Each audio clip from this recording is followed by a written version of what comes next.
ga'i men ɗin gasaynoɗi windude gande maɓɓe ɗen e haala men kan haala Afrique jonna Afrique valeur sabu defte ɗe ɓe windata ɗen ha gasa portoɓe kujini ɓe tawi gandal maɓɓe ngal fof ko ɓe yuppingal koye haala français ɓen haala français kan ƴewi ka anda ka yiɗa haala maɓɓe kan kamɓe tawi anda par exemple on a Léopold Sédar Senghor defte ɗe windi ɗen fof e poésie ji ɗi o waɗɗin fof hara koye haala africain o wanno hara ɗum no jonni Afrique ɓantal wono ceerno monen en bo hande c'est l'un des plus grands écrivains africains ko windi kon fof hara koye pulaar o winduno hara no yimɓe ɓen andirayno Afrique andira lagine sabu makko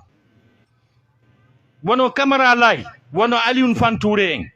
ɓeɗo fof les grands écrivains français ƴettuɓe gandal mum fof programme mum fof windi des grands écrivains africains tawi koye haala janana ɓe windi ɗo sika ko fiyon ɗum wasi France on dépensa milliard ji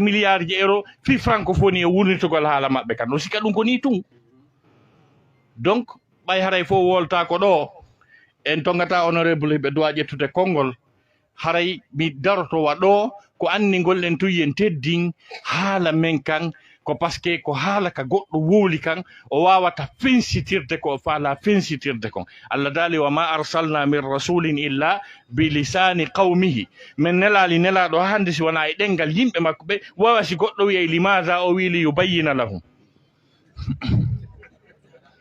min nelali nelaɗo ha hande si wona e ɗengal yimɓe makko ɓen tigi fi yo ɓanginan ɓe